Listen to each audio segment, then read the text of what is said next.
Hello movie lovers বন্ধুরা, আমি চলে এসেছি আরও একটা নতুন মুভি নিয়ে, যার নাম don't look at the demon. মুভিটি ইউএসএ ঘটে যাওয়া এক সত্য ঘটনার উপর বেস্ট করে বানানো হয়েছে। বলা হয়েছে এই মুভি এতটাই ভয়ানক যে মুভিটিকে সবাই আমেরিকান কনজিউরিং বলছে। মুভিটির আইএমডিবি রেটিং হলো 5.1 আউট অফ 10। বন্ধুরা, আমি তোমাদের জন্য আরো ভালো ভালো হরর মুভি নিয়ে আসতে চলেছি, তাই সবার আগে দেখার জন্য চ্যানেলটিকে সাবস্ক্রাইব করে রাখো। তো চলো বন্ধুরা, বেশি কথা না বাড়িয়ে গল্পের দিকে যাওয়া যাক।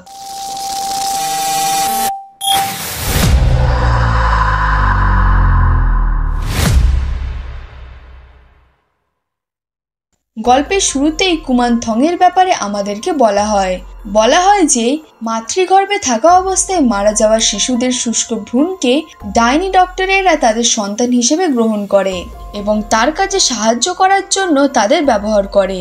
কিন্তু বর্তমানে এই রিচুয়ালটা বন্ধ হয়ে গিয়েছে। এর পরের সিনে আমরা ইউএসএতে 2002 সালে ওয়েক ফরেস্ট নামক একটি জায়গায় দুটি বোনকে দেখতে পাই, যাদের মধ্যে একজনের নাম ছিল জুলস এবং অপরজনের নাম ছিল সারা। এখানে আমরা দেখতে পাই তারা দুই বোন তাদের নিজেদের রুমে খেলছিল। খেলতে খেলতে তারা হঠাৎই একটা রিচুয়াল শুরু করে দেয়। এরপর তাদের ঘরে ঘটতে থাকে কিছু অলৌকিক ঘটনা। তারপর হঠাৎই তাদের মা তাদের চিল্লানোর শব্দ শুনতে পায়। আসলে তারা সাহায্যের জন্য তার মাকে ডাকছিল। তাদের মা দৌড়ে উপরে যায়, কিন্তু দরজা লক হয়ে গেছে। অনেক চেষ্টার পর দরজা খোলে এবং তখনই আমাদের 2022 সালে নর্দার্ন রিজিয়ন মালয়েশিয়ার দৃশ্য দেখানো হয়। সেখানে আমরা জুলস আর তার টিমকে দেখতে পাই, যেই টিমটির নাম স্কেলেটন ক্রু। আর এরা যেখানে যেখানে প্যারানর্মাল ঘটনা ঘটে সেখানে গিয়ে রিসার্চ করে, যেমন প্যারানর্মাল অ্যাক্টিভিটি, হান্টিং পজিশন, এইসব ব্যাপারে রিসার্চ করে এবং এই সব কিছু তারা তাদের ক্যামেরাতে রেকর্ড করে। বন্ধুরা, আমরা জানতে পারি জুলসের কাছে এমন একটা শক্তি আছে যেটা সাহায্যে সে তার আশেপাশে থাকা আত্মাদের অনুভব করতে পারে এবং তাদের সাথে কথাও বলতে পারে আর তাদেরকে নিজের কন্ট্রোলে রাখতে পারে।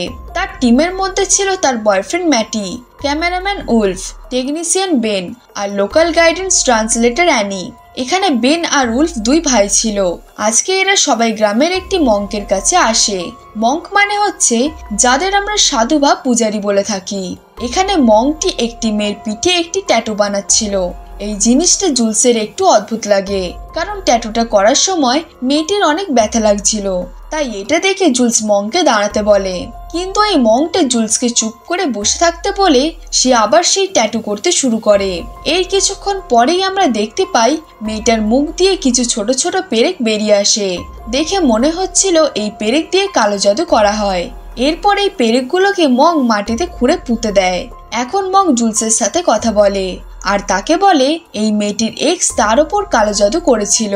এই কালো জাদুর কারণে এই মেয়েটি মারাও যেতে পারত, আর এই ট্যাটুটি করার কারণে কালো জাদুটি নষ্ট হয়ে যায় আর এই মেয়ে এখন নিরাপদ। তখন তোমায় এই জন্যই চুপ থাকতে বলেছিলাম।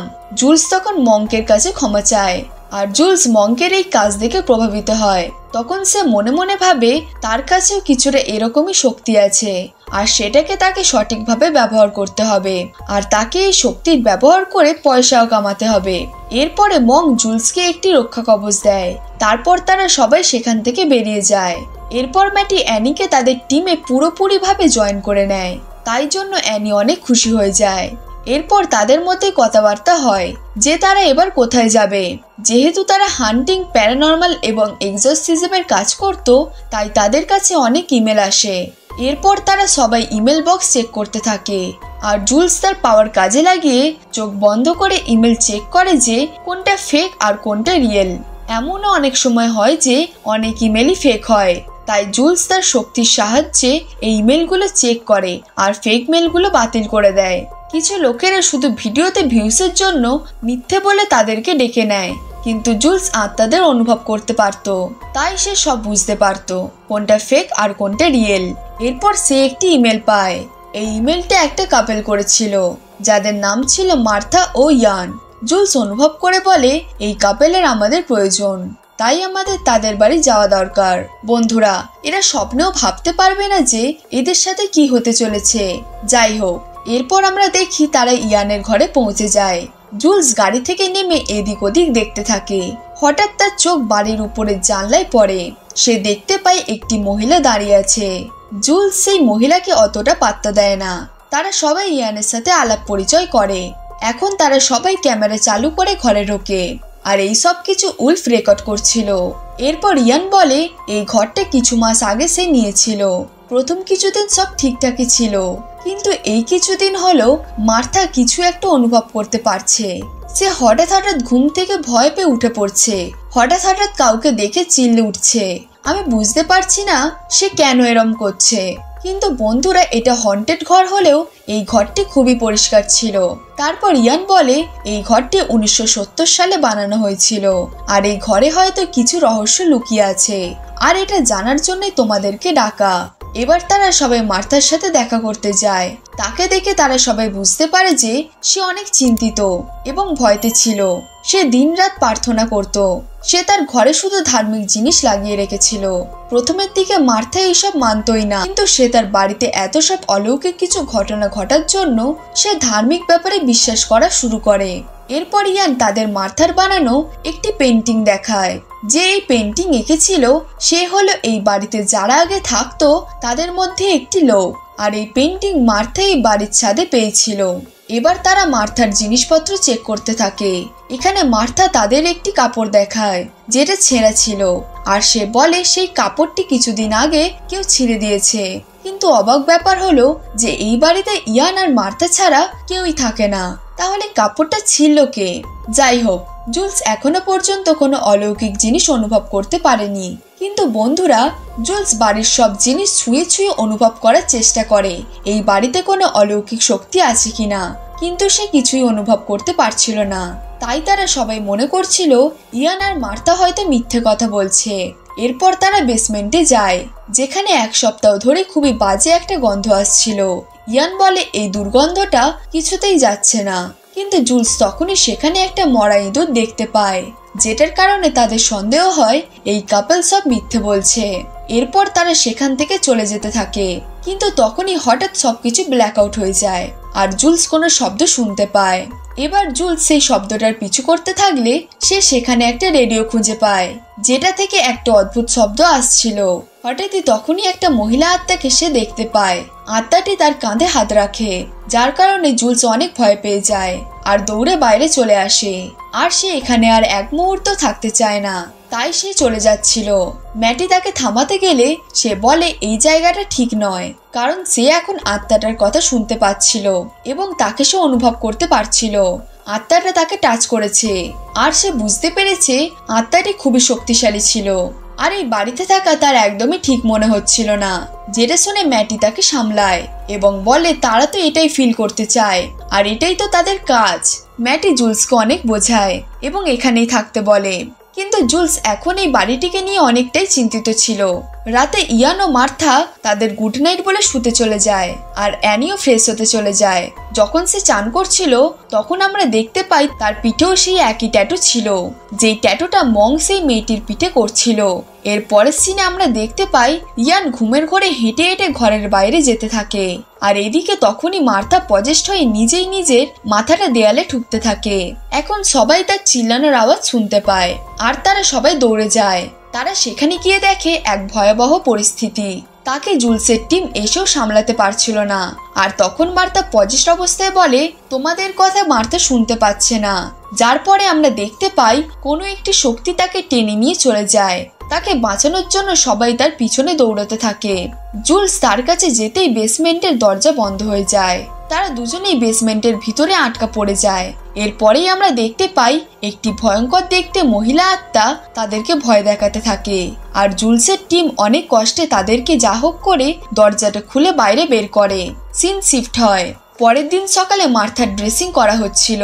তখনই আমরা দেখতে পাই জুলসকে সেই মহিলা আত্মাটি বারবার ভয় দেখাচ্ছিল যাতে সে এই বাড়ি থেকে চলে যায়। তাই সে চিন্তিত হয়ে সেখান থেকে চলে যাচ্ছিল, কিন্তু তখনই সেখানে ম্যাটি এসে তাকে থামায় আর বলে সে যেন ওই আত্মাটির সাথে কথা বলে জিজ্ঞাসা করে যে সে কি চায়। এবং সবকিছু যাতে সে ঠিক করে দেয়। তখন জুলস বলে যে সে এটা ঠিক করার চেষ্টা করেছিল, কিন্তু এত সহজে এই কাজটি করা সম্ভব না। তাই জুলস এই কাজটি না করার সিদ্ধান্ত নিয়েছে। সে এখান থেকে চলে যেতে চাইছিল। এতবার বলার পরেও জুলস ম্যাটির কোনো কথা শোনে না। তখন সে একাই সেখান থেকে চলে যায়। অন্যদিকে আমরা দেখি অ্যানি ঘুম থেকে ওঠে। এরপর উলফ আর বেন আগের দিন রাতে সব কথা তাকে বলে, আর এই কথাগুলো অ্যানি জানতো না। তারা দুজনে কাল রাতে সিসিটিভি ফুটেজটা অ্যানিকে দেখায় যে আগের দিন রাতে আসলে কি কি হয়েছিল। তারপর আমরা দেখতে পাই মার্থা একটি রুমে যায় যেখানে সেই মহিলা আত্মাটি তার সামনে দাঁড়িয়েছিল, আর হঠাৎই তার মুখের সামনে চলে আসে। আর আমরা দেখতে পাই এটা আসলে একটা খারাপ স্বপ্ন ছিল, যার কারণে সে ঘুম থেকে উঠেই অনেক চিৎকার করতে থাকে। তখন সেখানে ইয়ান এসে তাকে সামলায়। চেল্লানোর শব্দ শুনে সবাই সেখানে চলে আসে। এবার ইয়ান ম্যাটিকে বলে যে সেই আত্মাটি মার্থার স্বপ্নে তাকে ভয় দেখাচ্ছে। তারপর ইয়ান ম্যাটির থেকে সাহায্য চায় যেন সে তাড়াতাড়ি সবকিছু ঠিক করে দেয়। এর পরের সিনে আমরা জুলসকে দেখতে পাই যে একটি বারে গিয়েছিল এবং সে ড্রিঙ্ক অর্ডার করে। এরপর সেই বারের ম্যানেজার তার সাথে কথা বলে। ম্যানেজারটা জুলসকে বলে যে তাকে এই এলাকায় নতুন লাগছে। তখন জুলস বলে সে কিছু কাজের জন্য ইয়ান ও মার্থার ঘরে এসেছে। এটা শুনে সেই ম্যানেজারটি বলে এখানকার সব লোকেরা সেই বাড়িটিকে নিয়ে অনেক কথা বলে, আর বলে এই বাড়ি হলো এক অভিশপ্ত বাড়ি। তখন জুলস তার থেকে সেই বাড়িটির হিস্ট্রি জানতে চায়। সে জুলসকে বলে আমি এই শহরে আজ 25 বছর হয়ে গেল, আর সে এই ঘরটার সম্বন্ধে সবকিছুই জানে। ওই ঘরটা 1970 সালে একটি বিজনেসম্যান বানিয়েছিল, যে ওই ঘরটা বানানোর পর হঠাৎ করে কোনো কারণ ছাড়া গায়েব হয়ে যায়। আর তারপর থেকে এখানে যারাই থাকতে আসে তারা বেশি দিন এখানে থাকতে পারেনি, কারণ সেই ঘরে সবসময় অলৌকিক কিছু ঘটতেই থাকে। আর এখানে আজ পর্যন্ত যারাই এসেছিল তাদের স্ত্রীর সাথে ভয়ানক কিছু ঘটেছে। এখন জুলস এবার সবকিছু বুঝতে পেরেছে কেন ইয়ান আর তার বউয়ের সাথে এই সব কিছু ঘটছে। এখন বারে থাকা লোকটি হঠাৎ বলে তুমি তোমার বন্ধুদের সাথ ছেড়ে ভুল করেছো, তারা এখন ওই বাড়িতে বিপদে আছে।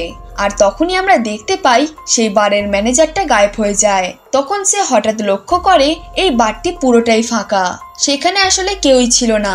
তাহলে সে কার সাথে কথা বলছিল? এরপরেই আমরা একটি টুইস্ট দেখতে পাই। আমরা দেখতে পাই সেখানে একটা লোক আসে আর জুলসকে জিজ্ঞেস করে সে এখানে কি করছে। তখন জুলস সেই লোকটিকে জিজ্ঞেস করে যে দেওয়ালে থাকা ওই ফটোটির লোকটা কোথায় গেল, আমার সাথে সে এতক্ষণ কথা বলছিল। অর্থাৎ এখানে বার ম্যানেজারের কথা জিজ্ঞাসা করছিল সে। তখনই ওই লোকটা আমাদের অবাক করে বলে যে সেই লোকটি কিছু বছর আগেই মারা গিয়েছে, আর তার কিছু বছর আগে সেই ম্যানেজারের প্রেগনেন্ট স্ত্রী হঠাৎ গায়েব হয়ে গিয়েছিল, আর সেই কষ্টেই ম্যানেজারটি মারা গিয়েছিল। এরপরে জুলস খুবই চিন্তিত হয়ে পড়ে, কারণ সে কিছু সময় আগেই সে বারের ম্যানেজারের সাথে কথা বলছিল। এরপর সে সেখান থেকে চলে যায়। অন্যদিকে আমরা ম্যাটিকে দেখতে পাই যে জুলসকে খুঁজতে বেরিয়েছিল, তার সাথে অ্যানিও ছিল। আর তখন অ্যানি তার আর জুলসের রিলেশনের ব্যাপারে জিজ্ঞেস করে। এখানে আমরা জানতে পারি ম্যাটি জুলসের সাথে রিহ্যাবে দেখা করেছিল, কারণ সে ড্রাগ অ্যাডিক্টেড ছিল, আর তখন থেকেই তারা একসাথে আছে। এর পরের সিনে আমরা বেনকে ঘরে বসে থাকতে দেখি। সে ঘরে বসে সিসিটিভি ক্যামেরার ফুটেজগুলো চেক করছিল। তখনই অন্য একটা রুম থেকে একটি বাচ্চার কান্নার শব্দ শুনতে পায় তারা, আর হঠাৎই আমরা দেখতে পাই সেই সিসিটিভি ফুটেজটা বন্ধ হয়ে যায়। যখন সে ক্যামেরাটিকে চেক করতে যায় তখন সে দেখে ক্যামেরাটা ভেঙে নিচে পড়ে আছে।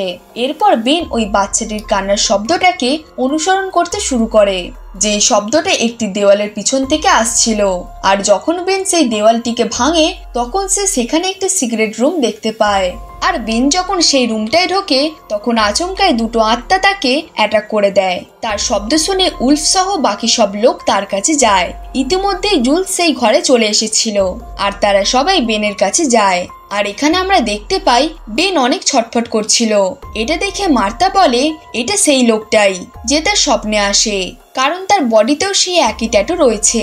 বেন পুরোপুরি পজেসড হয়ে গিয়েছিল। এরপর আমরা দেখতে পাই সে হঠাৎই হাওয়ায় ভাসতে থাকে। তারপর হঠাৎ সে সবার উপরে আক্রমণ করতে শুরু করে।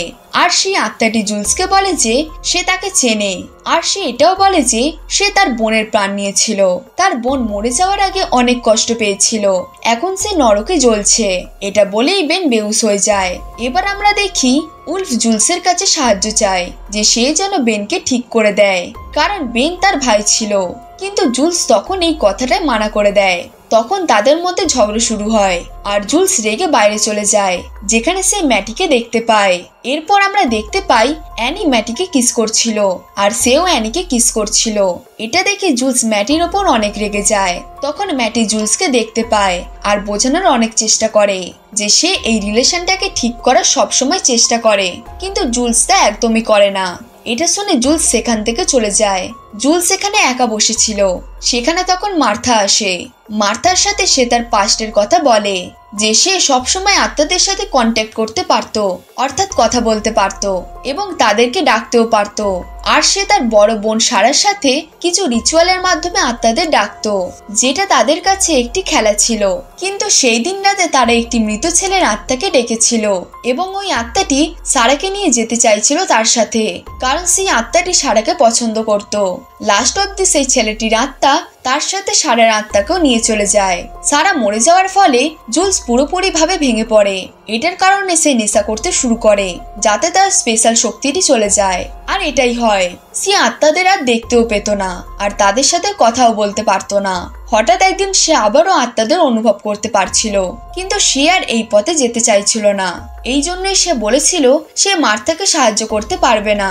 তখন মার্থা বলে, আমাকে নাইবা সাহায্য করলে, কিন্তু আমার সন্তানকে বাঁচিয়ে নাও দয়া করে। এখানে আমরা জানতে পারি মার্থা 3 মাসের প্রেগনেন্ট ছিল, আর এই কথাটি সে ইয়ানকে জানায়নি কারণ সে বাচ্চা চাইতো না।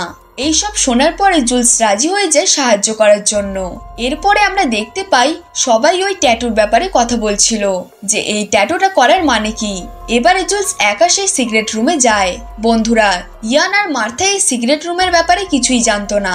এখানে জুলস কিছুই অনুভব করতে পারে না, আর সেখানে সে অনেক বাচ্চার খেলনা দেখতে পায় আর সাথে সে একটি লেবেলও দেখতে পায় যেখানে লেখা ছিল 1972 সাল, মানে এই খেলনাগুলো সব 1972 সালের। আর এই ঘরটি 1970 সালে বানানো হয়েছিল। এখন এইসব বাকি লোকেরা বাইরে টিভিতে দেখছিল। তখনই সেই আত্মাটি জুলসের উপর অ্যাটাক করে দেয়। অন্যদিকে পজেসড বেন মাথার উপর অ্যাটাক করে, যে তাকে হোলি ক্রস দিয়ে মারছিল আর তাকে মেরে ফেলার চেষ্টা করছিল। অন্যদিকে ম্যাটি জুলসকে বাইরে বার করার চেষ্টা করছিল, আর এইদিকে ইয়ান ও অ্যানি মার্থাকে সামলাচ্ছিল। যার পরে পজেসড বেন উলফের উপর অ্যাটাক করে দেয়, যার পরে আমরা জুলসকে দেখতে পাই যে দেওয়ালে আটকে ছিল আর তার হাতে পেরেক ঢোকানো ছিল, যেমনটা যীশু খ্রিস্টের সাথে করা হয়েছিল। জুলস যা হোক করে হাত থেকে পেরেকগুলো বের করে দেওয়াল থেকে নামে। অন্যদিকে পজেসড বেন অ্যানের উপর অ্যাটাক করে দেয় আর তার সাথে খারাপ কাজ করতে শুরু করে। এরপর আমরা দেখতে পাই বেন অ্যানির জামা ছিঁড়ে দেয়। তখনই আমরা অ্যানির পিঠে সেই ট্যাটুটি দেখতে পাই, যে ট্যাটুটায় হাত দিতেই বেন হাওয়ায় উড়ে দূরে ছিটকে পড়ে আর এরপর সে বেহুশ হয়ে যায়। সিন শিফট হয়। এরপরের দিন অ্যানি সেই ট্যাটুটির ব্যাপারে সবাইকে বলছিল। সে বলছিল যে তাদের শহরে একটি নিয়ম ছিল, সব মেয়েদের পিঠে এই সেম ট্যাটু বানানো হতো, কারণ এই ট্যাটু সকল খারাপ শক্তিদের থেকে তাদের রক্ষা করবে। কিন্তু সে এখনো পর্যন্ত এটাকে বিশ্বাস করতো না, কিন্তু আজ সে বুঝতে পেরেছে এটা ভুল নয়।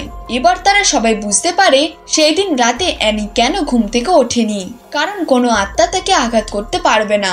এখন জুলস তার স্পেশাল শক্তিটি ব্যবহার করার জন্য পুরোপুরি তৈরি ছিল। সে তার সঙ্গ দেওয়ার জন্য সেই মংটিকে ডেকেছিল, অর্থাৎ সে পুরোহিতটাকে। এরপর মং জুলসকে বলে যে সে যেন তার শক্তিকে ঠিক করে ব্যবহার করে। সে প্রথমেই জুলসকে একটি রক্ষা কবচ দিয়েছিল। এখন জুলস সুরক্ষিত। এবার মং প্রেয়ার আর এক্সরসিজম শুরু করবে, আর জুলস সেই আত্মাটির কথা বুঝে তাকে সেখান থেকে চলে যেতে বলবে। যেটার পরে আমরা দেখতে পাই মং তার কাজ শুরু করে দিয়েছে আর জুলস তার নিজের কাজ শুরু করেছে। সে আত্মার সাথে কথা বলার চেষ্টা করতে থাকে। তখনই বেন পজেসড হয়ে যায়। এখন জুলস সবাইকে বেনের দিকে তাকাতে বারণ করে আর তার কথায় কান না দিতে বলে। এদিকে বেন তাদের সবাইকে বাজে বাজে কথা বলতে শুরু করে, আর আমরা দেখতে পাই বেনকে বেঁধে রাখা হয়েছিল, এই জন্য সে বেশি কিছু করতে পারছিল না। কিন্তু জুলস অন্য কিছুই চাইছিল।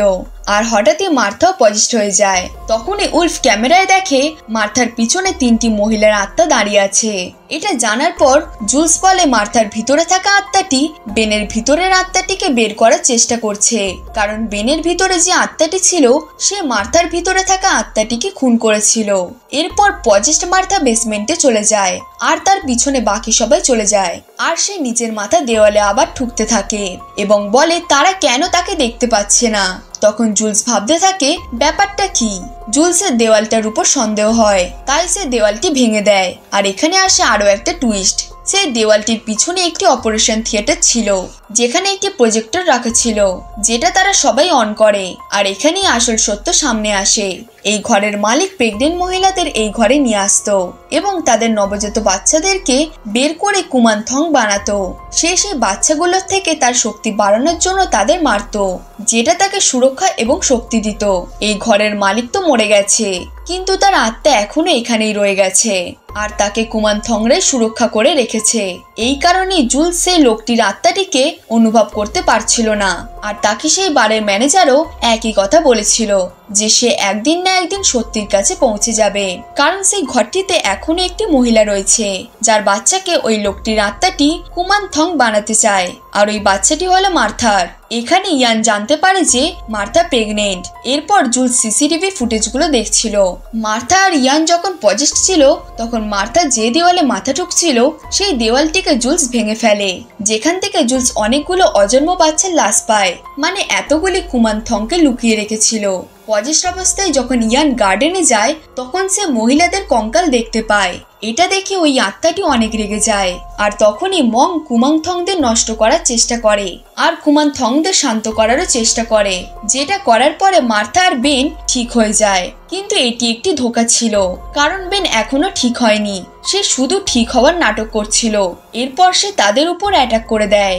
জুলস বুঝতে পারে যেটা সে ছোটবেলায় ছেড়ে দিয়েছিল সেটা তাকে আবারও ফিরিয়ে আনতে হবে। এইবার সে মাটিতে একটি পেন্টাগ্রাম বানায় আর সেই আত্মাটিকে বলে যে আমায় তুমি নিয়ে যাও, ওকে ছেড়ে দাও। যেটার পরে সে বেনের ভিতরের আত্মাকে নিজের ভেতরে নিয়ে নেয়। এইবারে সে আত্মাটিকে নিজের শরীরে ঢুকিয়ে তাকে শেষ করে ফেলে। আর বেনের ভিতরের আত্মাটি চলে যায়। আর এক ভয়ানক রাত কেটে ভোর হয়। পরের দিন সবাই অনেক খুশি ছিল। তারা সবাই ফিরে যাওয়ার আগে মংয়ের সাথে দেখা করতে এসেছিল, কিন্তু তারা এসে দেখে মং সেই অজন্ম বাচ্চাদের খাচ্ছিল। আর সে জুলসকে বলে সে তার বোনকে মেরেছিল ছোট্টবেলায়, আর তুমি এখন সবাইকে মেরে ফেলেছো। এখন একটি ফ্ল্যাশব্যাক দেখানো হয়।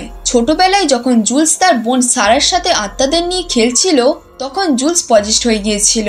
আর পজেসড হয়ে সে তার নিজের বোনকেই জানে মেরে দিয়েছিল।